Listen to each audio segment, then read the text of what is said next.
पिता परमेश्वर, आज फिर जब हम आपके वचन को खोलते हैं और एक नई पुस्तक को शुरू करते हैं तो मैं प्रार्थना करता हूं कि प्रभु पवित्र आत्मा आप हमारी अगुवाई करें, हमारी समझ बुद्धि को खोलें कि हम वचन को समझने में और अपने जीवनों में उतारने वाले में उस पर चलने वाले हो सकें। प्रभु जब ऐसा समय आए कि उन वचनों को मानना है, उनके ऊपर चलना है, तो पवित्र आत्मा आप हमें याद दिलाइए। ये प्रार्थना प्रभु यीशु के नाम से मांगता हूँ, आमीन। दोस्तों, आज हम याकूब की पत्री शुरू करेंगे और याकूब जो है वो प्रभु यीशु मसीह का भाई था। इसका मतलब ये हुआ कि मरियम और यूसुफ के और भी बच्चे थे, वचन में भी उनके बारे में बताया हुआ है। भाई बहन थे प्रभु यीशु के और याकूब उनमें से एक था। प्रभु यीशु मसीह के जो 12 चेले थे उनमें से 2 चेलों का नाम याकूब था, यानी कि जेम्स था। एक था जेम्स सन ऑफ जेबेडी और एक था जेम्स सन ऑफ एल्फेयस। ये जो याकूब है ये उन दोनों से अलग है। जैसा कि मैंने बताया, ये प्रभु यीशु मसीह के भाई थे और इन्होंने जो पत्री लिखी वो 45 से 50 एडी में लिखी, जो कि बहुत जल्दी लिखी गई है। तो नए नियम की सबसे पहली लिखी गई कुछ पुस्तकों में से एक है ये। कहाँ से लिखी? यरूशलेम से लिखी। और इसके बारे में हमें प्रेरितों के काम उसके 15वें अध्याय में जब जेरूशलेम काउंसिल की बात होती है और उसकी शुरुआत इस तरह से होती है कि जहाँ पे यहूदी जाते थे वो नए विश्वासियों को, जो गैर यहूदी थे, उनसे बोलते थे कि तुम्हें मूसा का खतना कराना और व्यवस्था को मानना ज़रूरी है।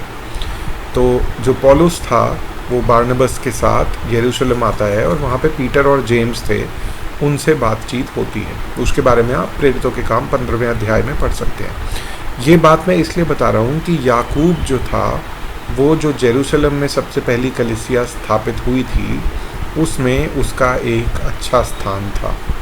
जो ग्रीक ऑर्थोडॉक्स चर्च है वो ये मानता है कि याकूब, जैसे जो रोमन कैथोलिक चर्च है वो ये मानता है कि पीटर पहला पोप था, उस तरह से जो ग्रीक ऑर्थोडॉक्स हैं वो याकूब को पहला लीडर कलीसिया का मानते हैं। और ये याकूब 12 चेलों में से नहीं था, ये प्रभु यीशु मसीह के भाई थे। इस पत्री का उद्देश्य है व्यावहारिक निर्देशों का एक संग्रह के रूप में प्रस्तुति करना।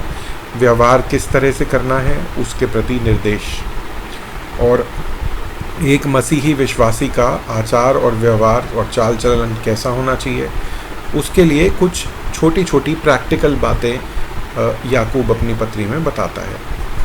एक तरह से जो ऑडियंस है, याकूब ने जब ये पत्री लिखी तो उसने अपने मस्तिष्क में, अपने दिमाग में, अपनी सोच में ये सोच के लिखी कि ये जूइश ऑडियंस को जा रही है जो कि विश्वासी हैं। तो जो विश्वासी यहूदी लोग जो विश्वास में आए थे 12 गोत्रों में से, उनके प्रति उनको ये लिखी है कि उनके बीच में पढ़ी जाए। और इसमें उनको प्रोत्साहित भी किया गया है क्योंकि वो बोलता है कि ये लोग सारे तितर बितर थे और इन्हें अपने जीवन में किस तरह की बातों को मानना है। जैसा कि मैंने व्यवहार और चाल चलन के बारे में बात करी, उनको ये पत्री दर्शाती है। तो इसको देखते हुए आइए हम पढ़ते हैं और आप देखिएगा कि जो मैंने बातें बताई हैं क्या आप उनमें से कुछ बातों को देख सकते हैं। तो यहाँ पे याकूब बोलता है, परमेश्वर के और प्रभु यीशु मसीह के दास याकूब की ओर से उन 12 गोत्रों को जो तितर बितर होकर रहते हैं नमस्कार पहुँचे। तो 12 गोत्र, इज़राइल के 12 गोत्र। हे मेरे भाइयों, जब तुम नाना प्रकार की परीक्षाओं में पड़ो तो इसको पूरे आनंद की बात समझो, यह जानकर कि तुम्हारे विश्वास के परखे जाने से धीरज उत्पन्न होता है। पर धीरज को अपना पूरा काम करने दो कि तुम पूरे और सिद्ध हो जाओ और तुम में किसी बात की घटी ना रहे। तो देखिए, उनको इमीडिएटली वो प्रोत्साहित कर रहा है कि जब तुम नाना प्रकार की परीक्षाओं में पढ़ते हो तो आनंद मनाओ, इससे परमेश्वर कुछ अच्छाई प्रकट करेंगे तुम्हारे अंदर। पर यदि तुम में से किसी को बुद्धि की घटी हो तो परमेश्वर से मांगो, जो बिना उलाहना दिए सबको उदारता से देता है और उसको दी जाएगी। ये मेरी भी, मैं आपसे कन्फेस करूँ तो मेरी बहुत प्रेयर रहती है कि प्रभु आप मुझे बुद्धि दीजिए कि कैसे मैं अपने बिजनेस को अच्छे से चला सकूँ, कैसे मैं अपने रिलेशनशिप्स में काम कर सकूँ, कैसे मैं दूसरे लोगों से जब प्रभु के बारे में बात करता हूँ, वचन के बारे में बात करता हूँ, या इवन ये वीडियोस रिकॉर्ड करता हूँ, तो भी प्रभु विजडम दें, प्रभु बुद्धि दें कि मैं उन्हीं बातों को बोलूं जो दूसरों के लिए फ़ायदेमंद हैं, दूसरों की एडिफिकेशन के लिए हैं। तो एक तरह से वादा है कि जो मांगे बुद्धि उसे दी जाएगी, पर विश्वास से मांगे और कुछ संदेह ना करे, क्योंकि संदेह करने वाला समुद्र की लहर के समान है जो हवा से बहती और उछलती है। अब यहाँ पे ध्यान ये रखिएगा कि सिर्फ अगर 6 आयत को देखें तो यहाँ पे ये बात पता नहीं लगती कि बुद्धि मांगने की बात हो रही है। ऐसा नहीं है कि आप कोई भी मटेरियलिस्टिक चीज़ परमेश्वर से मांग लें और वो पूरी होगी, और अगर नहीं पूरी होती, चाहे चंगाई हो, तो आप ये कहें कि क्योंकि तुम्हारे विश्वास में कमी थी, क्योंकि तुमने संदेह किया, इसलिए वो प्रार्थना पूरी नहीं हुई। इससे ये निष्कर्ष निकालना ठीक नहीं होगा। उससे तो आप कोई व्यक्ति जो पहले ही परेशान है जिस चीज़ के लिए वो प्रार्थना कर रहा है उसको लेके, उसको आप और परेशान कर देंगे ये बोल के कि तुम्हारी प्रार्थना इसलिए उत्तर नहीं हुई क्योंकि तुम्हारा विश्वास नहीं था। ठीक है ना? ऐसा मनुष्य यह ना समझे कि मुझे प्रभु से कुछ मिलेगा। कैसा मनुष्य? जो संदेह करता है। वह व्यक्ति दुचित्ता है और अपनी सारी बातों में चंचल है। दीन भाई अपने ऊंचे पद पर घमंड करे। इसको इंग्लिश में अगर हम देखें तो यहाँ पे लिखा है, let the brother of low degree rejoice in that he is exalted. जब उसको उठाया जाए तब, हिंदी में देखिए ये बात यहाँ पे स्पष्ट नहीं होती, जब उसको उठाया जाए तब घमंड करे। और धनवान अपनी नीच दशा पर, क्योंकि वह घास फूस की तरह मिट जाएगा। तो एक तरह से इक्वालिटी आ जाएगी, जैसे एक वचन बोलता है ना कि पहले जो हैं वो आखिरी होंगे और जो आखिरी हैं वो पहले होंगे। तो वचन एक तरह से कहीं ना कहीं इक्वालिटी की बात करता है। क्योंकि सूर्य उदय होते ही कड़ी धूप पड़ती है और घास को सुखा देती है और उसका फूल झड़ जाता है और उसकी शोभा मिटती जाती है, उसी प्रकार धनवान भी अपने कार्यों के मध्य में ही लोप हो जाएंगे। याकूब यहाँ पे क्या कहना चाहता है कि जो गरीब है वो ये ना सोचे कि मैं तो बहुत परेशान हूँ, दुखी हूँ, और जब परमेश्वर उसे ऊपर ले जाए तो घमंड ना करे। और जो धनवान है वो जब नीचे परमेश्वर उसे ले आए तो ये ना सोचे कि मेरे साथ क्या हो गया, क्योंकि सब कुछ ख़त्म हर एक का होना ही है। धन्य है वह मनुष्य जो परीक्षा में स्थिर रहता है, क्योंकि वह खरा निकलकर जीवन का वह मुकुट पाएगा जिसकी प्रतिज्ञा प्रभु ने अपने प्रेम करने वालों को दी है। यहाँ पे देखिए पर वचन में कई मुकुटों की बात होती है जो विश्वासियों को मिलेंगे न्याय के बाद, और उनमें से एक मुकुट की बात यहाँ पे हो रही है। कौन सा मुकुट है? जीवन का वह मुकुट पाएगा। और उसको पाने के लिए क्या करना है? धन्य है वह मनुष्य जो परीक्षा में स्थिर रहता है, क्योंकि वह खरा निकलकर जीवन का वह मुकुट पाएगा जिसकी प्रतिज्ञा प्रभु ने अपने प्रेम करने वालों को दी है। ठीक है? तो परीक्षाओं में स्थिर रहना है और खरा निकलना है, और परमेश्वर से अगर हम प्रेम करते हैं तो जीवन का मुकुट पाएंगे। फिर याकूब कहता है, जब किसी की परीक्षा हो तो यह ना कहे कि मेरी परीक्षा परमेश्वर की ओर से होती है, क्योंकि न तो बुरी बातों से परमेश्वर की परीक्षा हो सकती है और न वह किसी की परीक्षा आप करता है। नए नियम में अब हम देखते हैं कि परमेश्वर किसी को भी परीक्षा नहीं करते। क्या होता है लोगों के साथ? परंतु प्रत्येक व्यक्ति अपनी ही अभिलाषा में खिंचकर और फंसकर परीक्षा में पड़ता है। यहाँ परीक्षा का मतलब एक तरह से टेम्पटेशन है। इंग्लिश में अगर इसको देखें तो यहाँ पे टेम्पटेड वर्ड यूज़ किया गया है। तो ये परीक्षा वो वाली नहीं है कि क्या आप विश्वासी हो या नहीं। ये परीक्षा वो है कि परमेश्वर टेम्प्ट नहीं करते किसी को कि हाँ तू पाप कर। लोग अपनी अभिलाषाओं की वजह से पाप करते हैं। ठीक है ना? तो ये समझना ज़रूरी है कि यहाँ परीक्षा का मतलब वो जॉब वाली परीक्षा शायद नहीं है।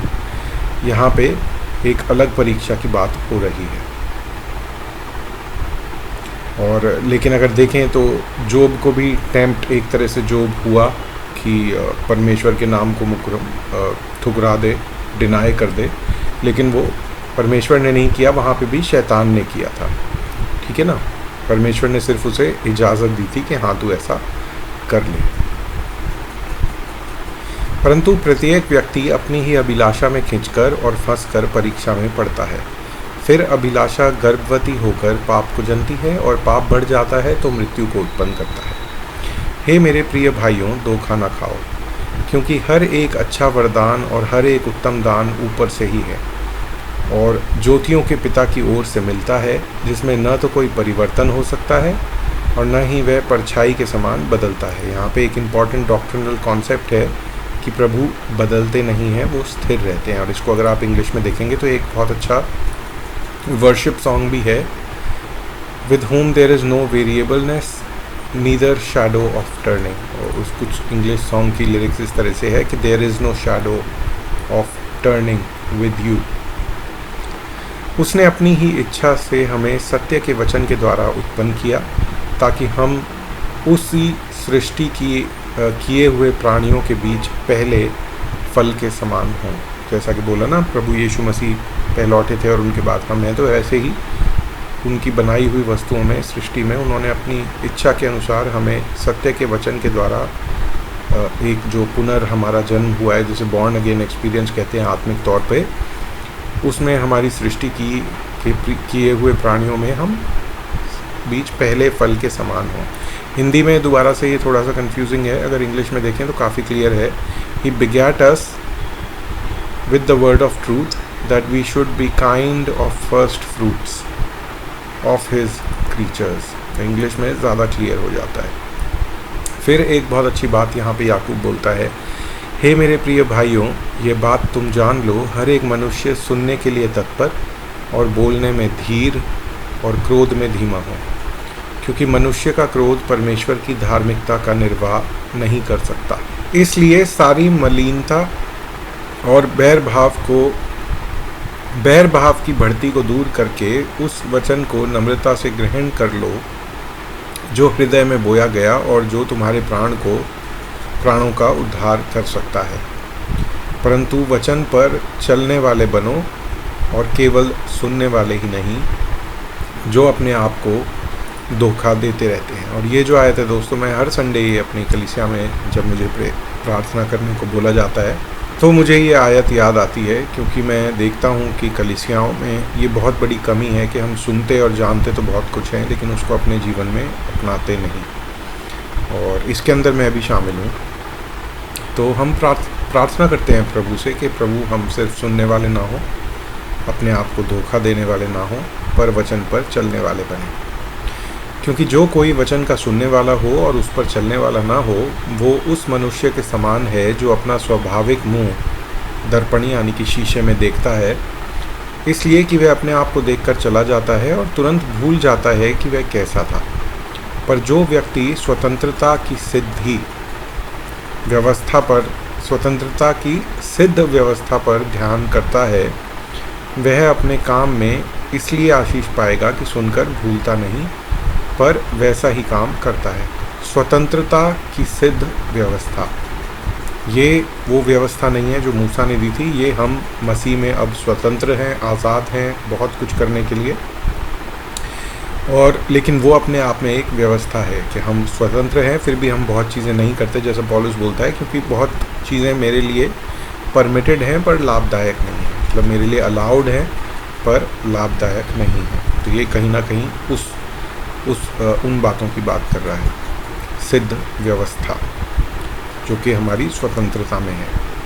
यदि कोई अपने आप को भक्त समझे, इंग्लिश में है रिलीजियस यानी कि धार्मिक समझे, और अपनी जीभ पर लगाम न दे पर अपने हृदय को धोखा दे, तो उसकी भक्ति या उसका धर्म व्यर्थ है।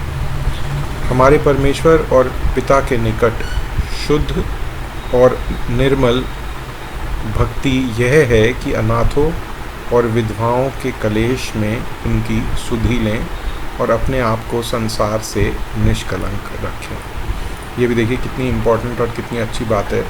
जीभ पर लगाम बहुत मुश्किल काम है दोस्तों। मैं ट्रैफिक में जब जा रहा होता हूँ तो बहुत बार मेरे मुंह से ऐसी बातें निकलती हैं जो कि नहीं निकलनी चाहिए गुस्से में, और इस चीज़ से मैं स्ट्रगल करता हूँ। पवित्र आत्मा के सामने मैं ये बात रखता हूँ लगातार कि मुझे इस पे ताकत दें, इसके ऊपर ओवरकम करने की शक्ति दें, ठीक है। और इस बात को भी याद रखें दोस्तों कि जो अनाथ हैं, जिनका कोई नहीं है, और जो विधवाएं हैं, उनकी सुधि लेने का काम लोगों का बनता है। जो प्रभु के लोग हैं, जो कलीसिया है, उनकी एक रिस्पॉन्सिबिलिटी है उन लोगों के टूवर्ड्स। इस आयत के बेसिस पे। तो ये पहला अध्याय था याकूब का। आइए हम प्रार्थना में अंत करते हैं। पिता परमेश्वर, मैं एक बार फिर धन्यवाद करता हूँ आपके वचन के लिए, और प्रभु प्रार्थना करता हूँ कि इन बातों को हम याद रखने वाले हैं और हमारे जीवनों से आपके नाम की स्तुति होने वाली हो सके। प्रभु यीशु के नाम से आमीन।